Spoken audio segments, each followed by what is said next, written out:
Saludos a todos y a todas las personas que pueden compartir este video. Yo soy Francisco Viola de la Facultad de Medicina de la Universidad de Tucumán e integro Fundasec en la misma ciudad. Y en este congreso quiero hablarles sobre las consideraciones sobre el estudio de la parafilia.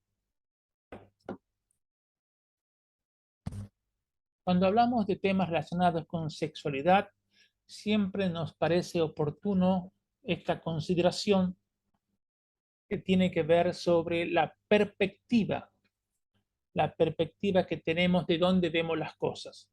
Porque esa perspectiva es la que nos hace o nos muestra que cada punto de vista puede diferir de otro, aunque estemos viendo aparentemente las mismas cosas.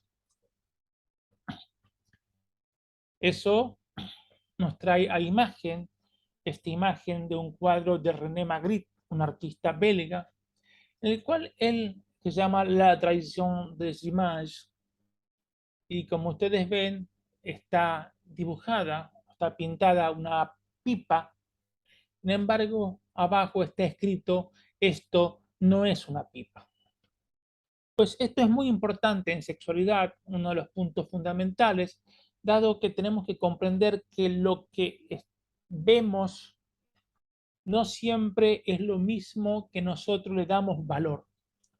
Acá el dibujo de la pipa no es una pipa. En esta cuestión es fundamental tener en cuenta en el terreno de la sexualidad, como vamos a intentar ver dentro de esta presentación. Yo, para hablar siempre de sexualidad, creo necesario aún a riesgo de ser redundante, de hablar sobre ciertos postulados básicos. Los postulados básicos que los he puesto en diferentes artículos publicados, habla que la sexualidad, en primer lugar, tenemos que comprender que la sexualidad solo es humana. La sexualidad es exclusivamente humana. Por ello, yo defiendo la idea de que hablar de sexualidad humana es una redundancia innecesaria.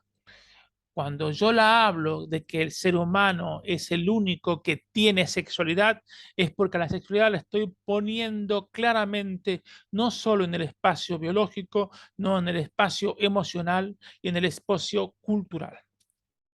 Por eso la sexualidad siempre es relacional, aun cuando haya comportamientos sexuales que pueden ser hechos en solitario.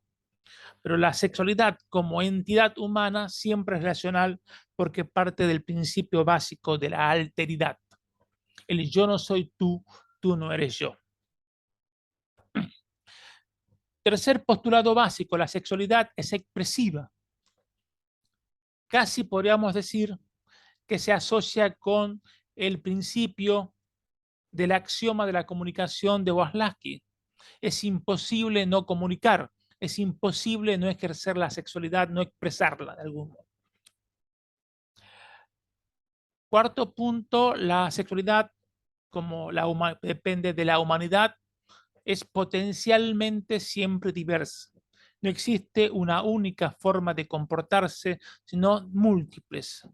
Que no todas yo las puedas ejercer o puedas hacerla, eso es otra cosa, pero que siempre son múltiples. Los otros dos postulados son que la sexualidad siempre es compleja. Dentro de la idea de la teoría de la complejidad, no tiene nada que ver con que sea complicada, que eso es parte de lo que hacemos los humanos, convertir las cosas en complicadas a veces. Y finalmente, paradojal, la paradoja, que tenemos esta cuestión del cambio de perspectiva, ¿sí? Y donde nos posicionamos tiene que ver relacionarse con eso. Y agregaría un postulado que no está acá, pero que está implícito, como lo vamos a ver, siempre está asociado con una de las condiciones básicas de la humanidad, que es el uso o la gestión del poder. Por eso, cuando hablamos de sexualidad, siempre me gusta referir a esta frase de Geneviève Fraisse, que para mí es una síntesis elocuente de lo que ha sido el camino de la sexología, ¿verdad? Que comprendió de que tenemos que dejar la noción de sexo para pasar a la sexualidad. La autora francesa dice, el sexo es una palabra que marca a los seres humanos, mientras que la sexualidad, por su parte, cuenta una historia. La sexualidad no es solamente este hecho, sino cuenta cómo hemos llegado, cómo estamos y cómo seguimos siempre. Ahora bien, vamos a ir al concepto más de parafilia, que es el que nos interesa o el que nos convoca. Y como siempre, cuando se habla de algo, es menester pensar siempre que se podría recurrir a la etimología de algo. La etimología de parafilia, digamos, diría que sean prácticas sexuales no habituales y que está establecido por dos tipos de conceptos. De un lado, el para, que tiene que ver a lo largo o al lado de, y filia, que tiene que ver con la idea de atracción sexual. En realidad, el segundo elemento, el filia, también es conocido como amistad, como amor, sin ninguna noción de perversión sexual. Pero se lo adquirió cuando se lo introdujo por primera vez, se lo introdujo con el concepto de para y filia y algo fuera de lo que está dentro de lo habitual.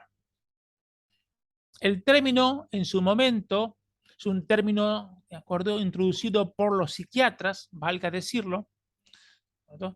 Y que es todo uso, tras, le dan característica de trastorno, pero implica que algo es sostenido en el tiempo y no es lo habitual, básicamente. El término fue acuñado por Frederick Salomon Krauss, ¿verdad?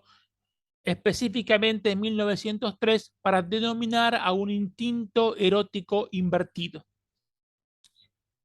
Sin embargo, fue introducido al inglés por Robertson para describir ese instinto erótico invertido y el autor Robertson cita a Krauss diciendo: el neurótico cuyas fantasías acompañantes siempre conducen a terreno prohibido, y esto es lo que constituye el sentimiento de culpa, lucha contra la masturbación, las contaminaciones, porque está conectado con fantasías de incesto, deseos criminales, perversiones o, como Krauss las llama, parafilias.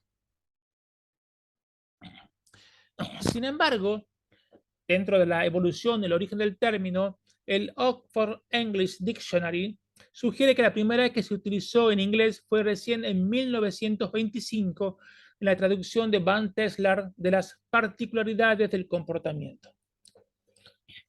Remarco la idea de que esto el Oxford plantea de la distinción entre la raíz filia, que denota un amor no sexual, por ejemplo, Filadelfia, la ciudad del amor fraterno, o una raíz más apropiada habría sido lagnia, que significa lujuria. Por ejemplo, algolagnia, pero también se ha interpretado como demente, como en la paranoia. El término fue, sin embargo, popularizado por John Money muchos años después, quien abogó por el cambio de la palabra perversiones a parafilia. Se introdujo el término parafilia en el DSM-3 porque en comparación con términos anteriores como perversión, era menos perjudicial y crítico cuando se describe a personas con problemas inusuales de su condición sexual. En el DSM-3 se dice específicamente el término parafilia, enfatiza que la desviación para está en aquello que lo que el individuo se siente atraído, filia. Sin embargo, el término continúa siendo usado e implica que las parafilias son trastornos mentales, lo que obviamente promueve prejuicio contra las personas que eran diagnosticadas.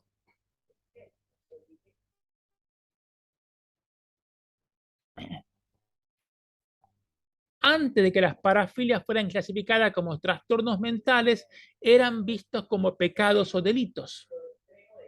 La medicalización del pecado transformó el interés o la conducta de un síntoma que era patognomónico de una enfermedad mental.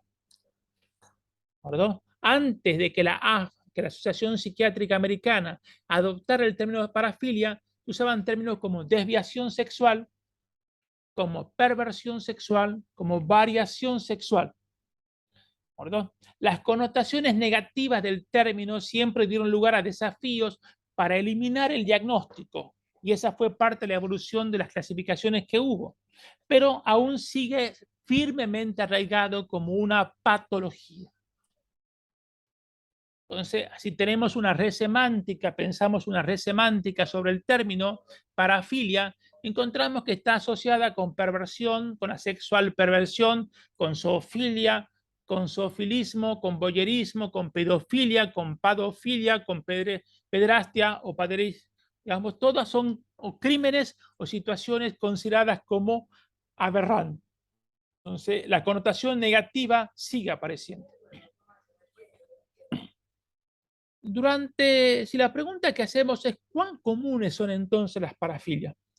Durante gran parte del siglo XX se creyó que las parafilias eran raras y que la mayoría de los individuos no tenían tendencias parafílicas. O sea, somos todos normales y estas personas es un grupo muy chico que son anormales. Sin embargo, hay algunos indicios de que al menos es común el interés por la estimulación parafílica, sí, por aquello que no es lo habitual. Entonces, ahí hay una distinción que tendríamos que hacer, ¿no? Si es que el individuo tiene un interés pasajero por hacer algo diferente, tiene una parafilia realmente nos gusta hacer esto que no es lo habitual, o lo tercero, que realmente tiene un trastorno con la connotación que implica la palabra trastorno. O sea que nuestro primer problema siempre sería preguntar si la parafilia es una excepción que nos estimula o la parafilia es una forma perversa de compartir un interés sexual. O sea, como ustedes ven, esta idea de separar en estas dos preguntas implicaría pensar ya de entrada de algo muy negativo. Pero veamos a la definición. Prácticas sexuales no habituales. Las dos preguntas que habría que hacerse: ¿qué es una práctica sexual? ¿Y qué es lo no habitual? Porque a partir de ahí podríamos llegar a pensar cómo funciona este concepto que estamos trabajando. Para eso, vamos a pensar tres conceptos clave. Primero, la idea de qué es un interés sexual, qué es una parafilia y qué es una normofilia. Un interés sexual es un estímulo que un individuo encuentra sexualmente excitante, sea o no que el individuo realmente actúe sexualmente. O sea, lo veo, pienso que es sexual, de ahí que haga algo no es otra cosa. La parafilia es un estímulo recurrente, intenso, que reduce excitación, que no es convencionalmente erótico y que se manifiesta por fantasías, impulsos o comportamientos. La normofilia es un estímulo recurrente e intenso que produce excitación sexual a través de estímulos convencionalmente considerados eróticos y que también se manifiesta por fantasías, impulsos o comportamientos. A ver, está claro que cuando hablamos de que es convencional o no convencional, estamos hablando de normas culturales, de normas que apropiamos o tomamos como propias. En función de eso, veamos que cuando hablamos de un parafilia, nos llama la atención los listados que se hacen. No es tan difícil, tomamos cualquier comportamiento que hacemos cuanto relacionadas con el sexo, agregamos la palabra filia, ¿sí? Y la primera parte la solemos poner en latín o en alguna lengua para que de esa manera quede unida y establecida el nombre de la parafilia. Nos genera una curiosidad algo morbosa saber los nombres, hacer un listado. Money logró definir 136 tipos diferentes de parafilia y Agrawal planteó que existen al menos 547 categorías distintas. Por su parte, yo encontré en este diccionario de filias y parafilias un listado de 271 parafilias ordenadas por Martha Gerry en orden alfabético, ¿no? Que está interesante por nombre solamente, pero insisto, tiene que ver con esta curiosidad que nos genera saber por qué la gente se excita de cosas que yo no suelo excitar. O sea que tenemos de nuevo la gran distinción, no pasa si es o no algo malo o si es pecaminoso, o si es perverso, o si es patológico, sino si los estímulos eróticos son aceptados por la cultura dominante o si esos estímulos eróticos no son aceptados por la cultura dominante. Y eso es el valor que nos interesa más a tener en cuenta. Porque, ¿por qué clasificamos los intereses sexuales? Toda sociedad trata de influir en el comportamiento sexual de sus miembros. A menudo existe la creencia que ciertos intereses sexuales, si fuesen legalizados o si fuesen aceptados como normales por una sociedad, conduciría al colapso de la sociedad o amenazar el orden moral. Lo cierto que no hemos sido capaces de encontrar ninguna sociedad que se haya derrumbado al cambio del comportamiento sexual o costumbre, salvo el mito de Sodoma y Gomorra. No existe una sociedad que tal. La mayoría de las personas podemos controlar un comportamiento sexual y pueden decidir de abstenerse de tener relaciones sexuales de cierto tipo o actividades, digamos, sexuales relacionadas. Hay personas que se han encontrado insostenible abstenerse de sus intereses y posteriormente intentan reanudar sus actividades particulares. ¿Esto es patología? Sería la pregunta. Entonces, todo estímulo sexual que tengamos o que el otro tenga o que alguien diga que tiene, podemos verlo con una serie de calificaciones. Desdeseable, puede ser repugnante, puede ser algo que busquemos, puede ser algo que nos inhiba, puede ser neutral, puede ser que nos genere curiosidad o morbo y un largo etcétera. Los estímulos sexuales no son unívocos para todos. Lo que me excita no tiene por qué existir, pero está claro que hay cierto grupo de estímulos que a la mayoría de las personas les genera algún tipo de estímulo. Dentro de eso, la definición actual de parafilia que podemos encontrar en las clasificaciones de patologías que se encuentran, y hay dos que aparecen con mucha fuerza, la CIE, que es la clasificación internacional de enfermedades que organiza la OMS, y la del DSM, que saben que están en la edición número 5. Según la CIE, los trastornos parafílicos se caracterizan por patrones persistentes e intensos de excitación sexual atípico, manifestado por pensamientos, fantasías, impulsos o comportamientos sexuales, cuyo foco involucra a otras personas cuya edad o estadio los hace reacios o incapaces a dar su consentimiento, y sobre los cuales la persona ha actuado con o por los cuales o él o ella está marcadamente angustiado, o sea, me genera un síntoma.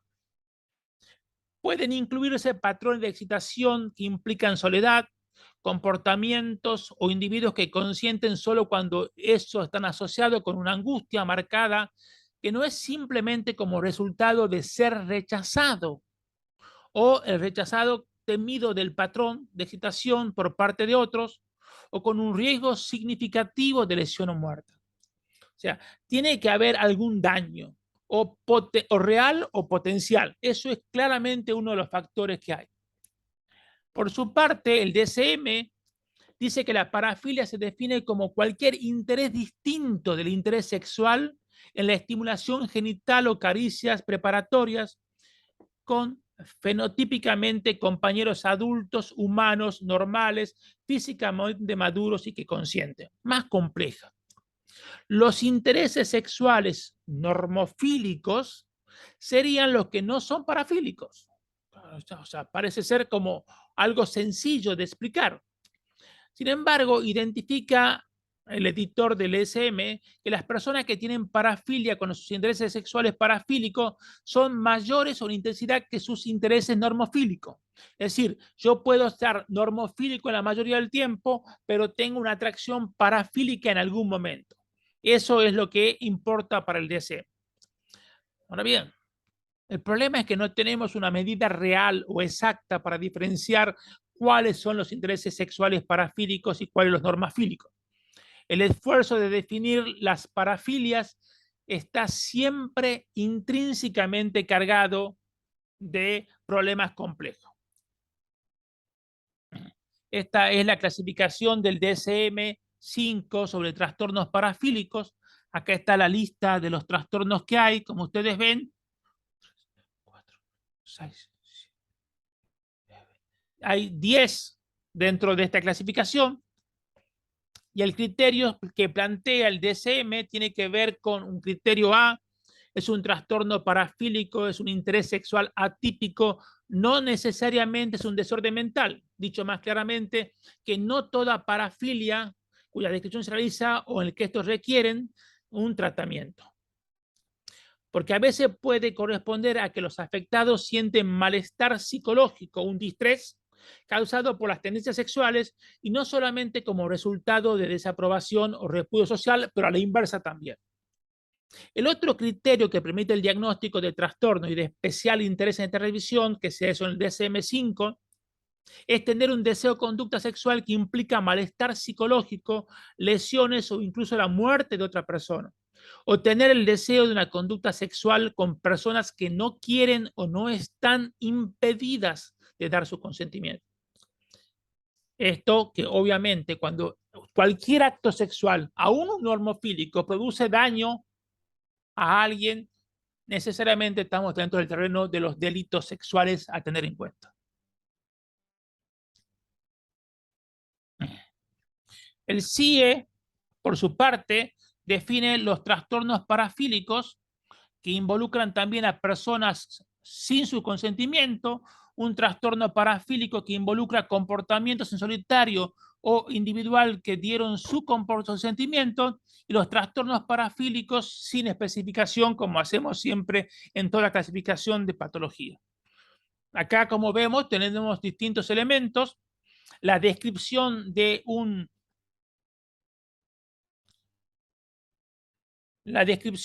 trastorno parafílico se caracterizan por patrones persistentes e intensos de excitación sexual atípica que se manifiestan como pensamientos, fantasías, deseos o conductas sexuales centrados en terceros cuya edad o situación los hace reacios o incapaces de consentir y con respecto a los cuales la persona ha actuado o siente un marcado malestar. Los trastornos parafílicos pueden incluir patrones de excitación que implican comportamientos solitarios o personas que pueden dar su consentimiento, solo cuando se asocian con un malestar marcado que no es simplemente el resultado del rechazo o el temor al rechazo de los demás debido al patrón de excitación o se asocian con un riesgo significativo de lesión o muerte. Son clasificaciones, los trastornos que ustedes pueden ver: trastorno parafílico, exhibicionista, voyerista, pedófilo, por sadismo sexual coercitivo, el frotismo y otros trastornos. Toda esta clasificación vamos a dejarla para poder hablar de lo que quería comentarles particularmente de estas 7 preguntas que se me ocurrieron para pensar el tema de la parafilia.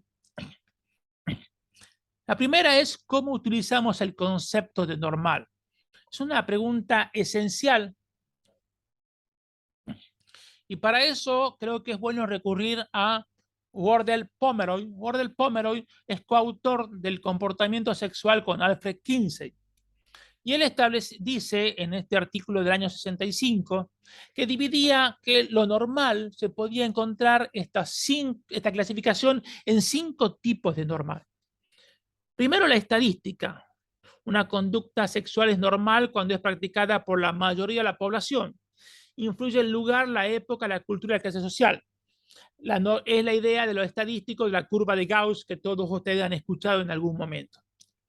Filogenético o biológico, si corresponde con el comportamiento sexual de los primates superiores.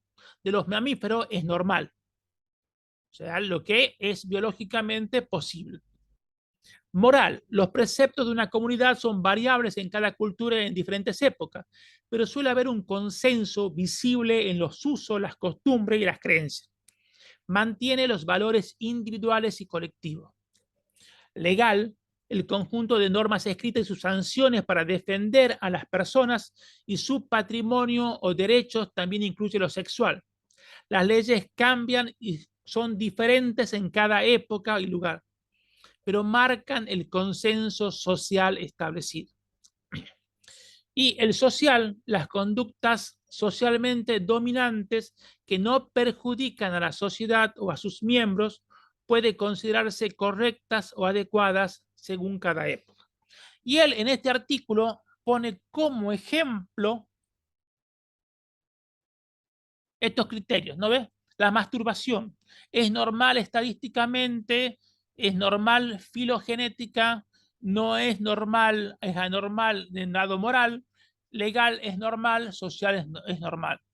Por otro lado, fíjense en el tema de la pedofilia o la violación, que la considera anormal en todos los puntos, salvo en lo filogenético, que se pregunta si es que hay o no pruebas de eso, digamos, que eso se haga en otras, en los instintos, en los primates grandes.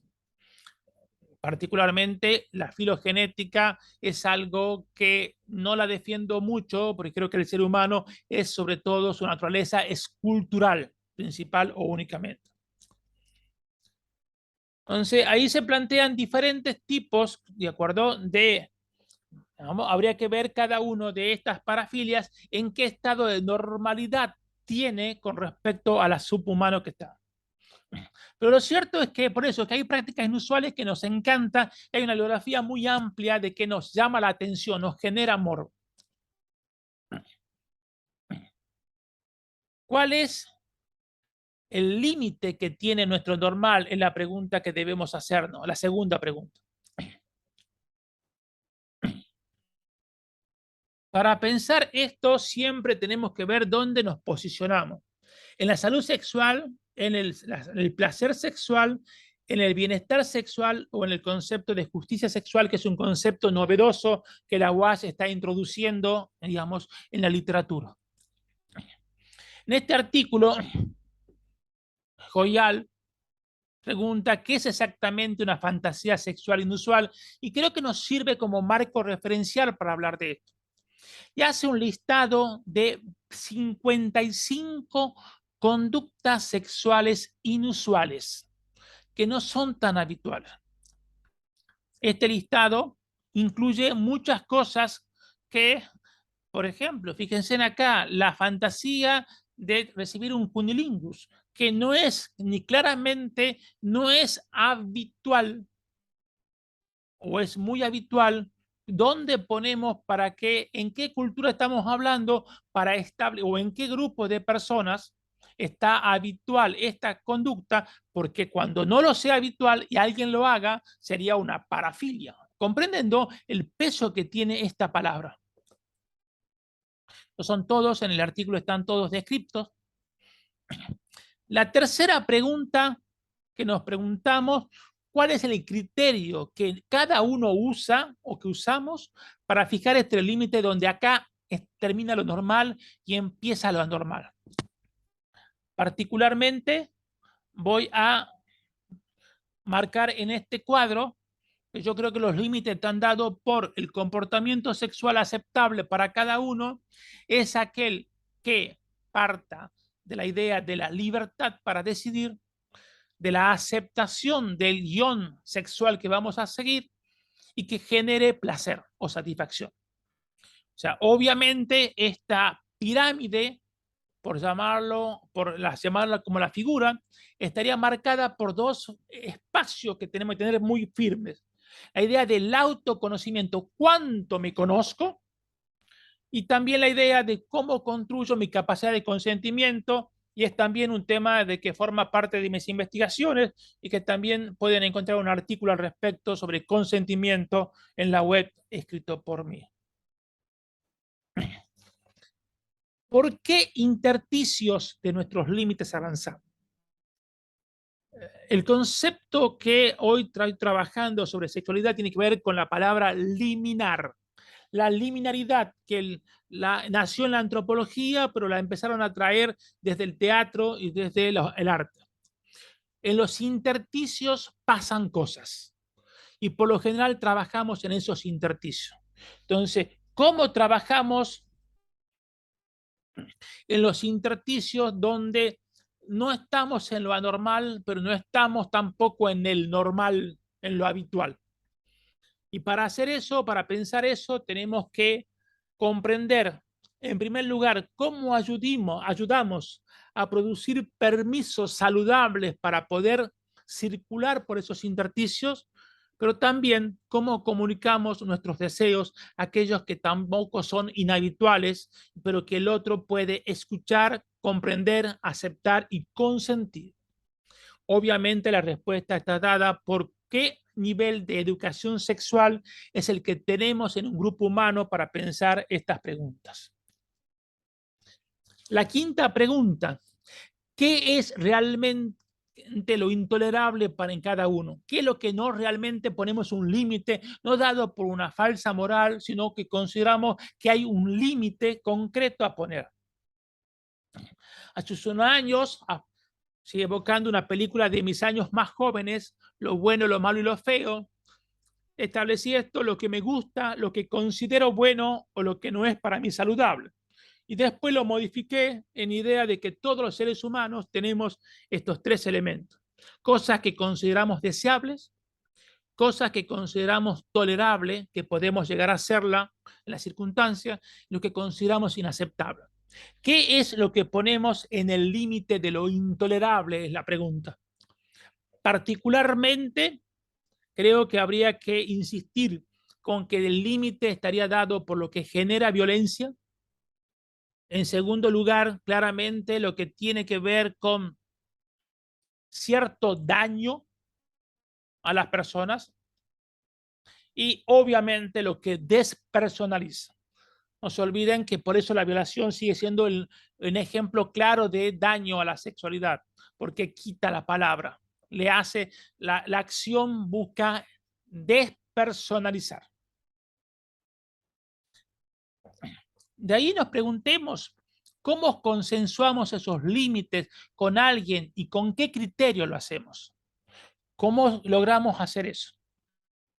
Y para eso tenemos que pensar cuáles son las habilidades necesarias para poder consensuar esos límites, que son la base de la educación sexual, básicamente. Primero, el conocimiento que incluye el autoconocimiento.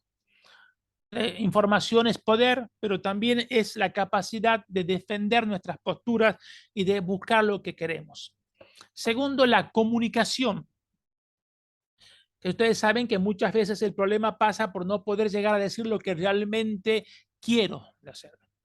Tercer elemento, la asertividad asociada con comunicación y es una habilidad también. Y finalmente, la pregunta, ¿cómo gestionamos nosotros el conflicto que pueden, porque la vida necesariamente implica conflictos?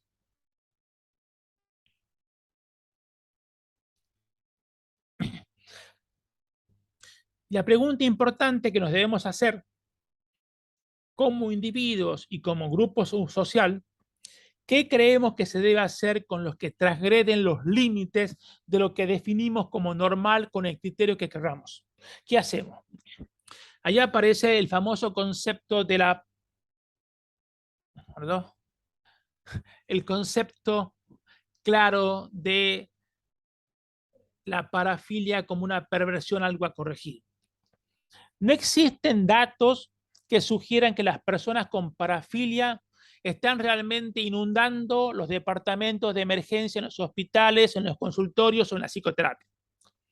Que debido a que produce una angustia, una disfunción o lesiones relacionadas con la parafilia. No existen datos sobre eso. O sea, lo que sí está claro es que ser visto con alguien con parafilia invoca una noción de estigma o que simplemente produce que nuestros intereses sexuales sean diferentes y por lo tanto genera síntomas también.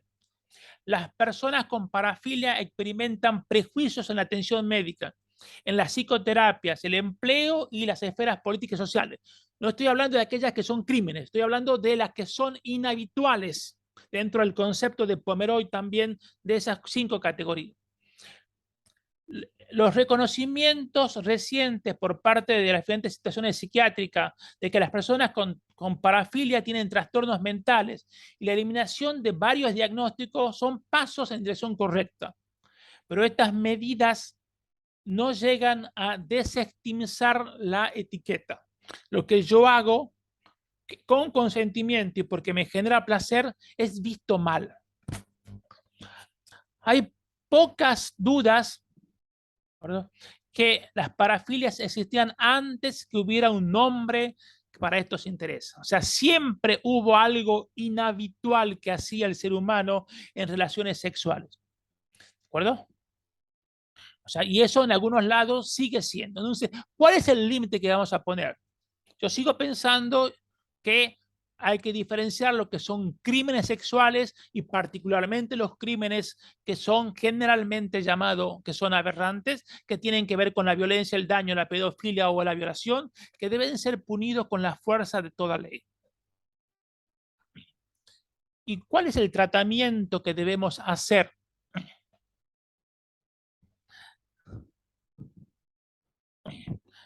Primero es comprender cuál es el objetivo del tratamiento, como siempre hacemos en cualquier práctica sanitaria. La queja del paciente, o sea, el síntoma, lo que diagnosticamos según un criterio, lo urgente o lo correcto. Y puse entre comillas porque esa noción de correcta tiene mucho que ver con la idea de qué es lo que rige nuestra moral. En el tratamiento de las parafilias, hoy se ha llevado a cabo principalmente intervenciones basadas en los principios del aprendizaje y las teorías cognitivas comportamentales, de manera que su objetivo final consiste en modificar el interés sexual parafílico del sujeto y sustituirlo por otro. Estas intervenciones tienen el nombre de reacondicionamiento, pero básicamente es alargar el mapa erótico y hacerlo coincidir con el que tiene como su pareja. O sea, que lo veamos de esa manera, porque me parece que es lo más correcto en el sentido de más. Ahora bien, si la queja es angustia, tratamiento de angustia, pero que la queja sea una parafilia, creo que estamos complicados con esa perspectiva.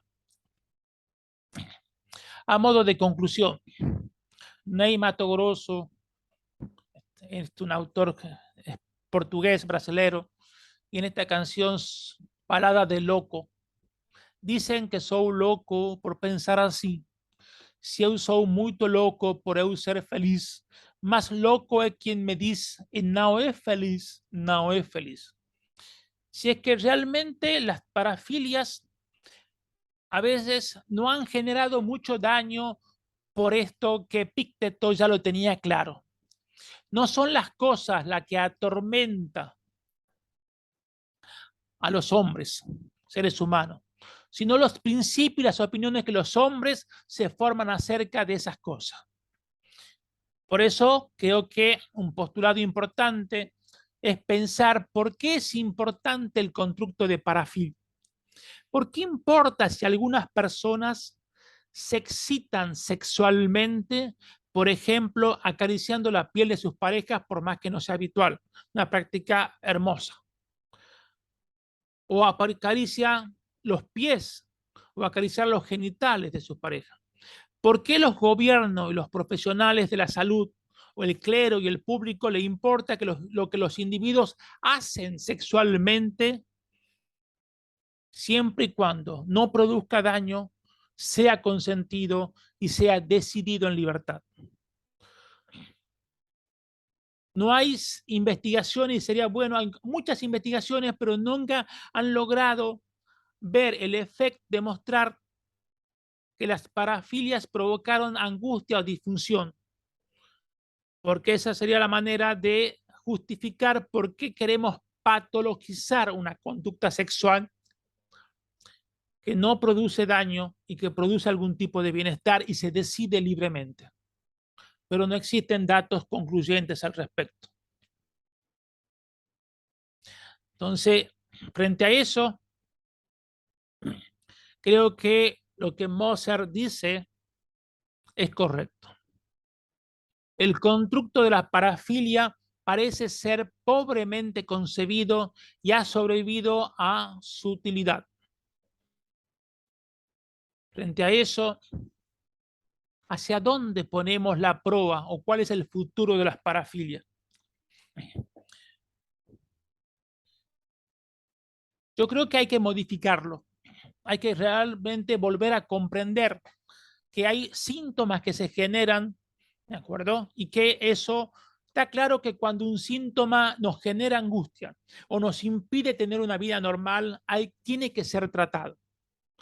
Pero no es en sí mismo el comportamiento sexual inhabitual lo que debe ser considerado. Por eso, para pensar el futuro, yo creo que tenemos que volver al trípode, ¿de acuerdo? Que es el que construye el acto de consentir. La noción de derechos sexuales, fundamental, y la UAS ha promocionado desde el año 99, 1999 hasta la fecha los derechos sexuales como un patrimonio humanitario. La clínica, la salud sexual, que tiene que estar separada completamente de la salud reproductiva y tiene que haber espacios terapéuticos en los centros de salud para la salud sexual. Y el concepto de justicia sexual que se introduce, que apunta a la equidad y a la libertad de las personas para poder construir una vida sexual saludable. La sexualidad sigue siendo el lugar de nuestra resistencia, nuestros miedos y nuestras limitaciones. Pero también para mí la única posibilidad de superar todo eso, ya que es el lugar de nuestros deseos, nuestras alegrías, nuestros logros, nuestras esperanzas y nuestro amor. Les recuerdo que el Día de la Salud Sexual, el 4 de septiembre próximo, este es el lema y es un lema que nos viene bien. Hablemos de placer, aunque no sea que lo consigamos de una forma habitual, siempre respetando la no violencia, el consentimiento y la libertad de cada uno para participar. Muchas gracias. Estas son mis redes sociales. Quedo a la disposición si alguien necesita, quiere escribir. Gracias.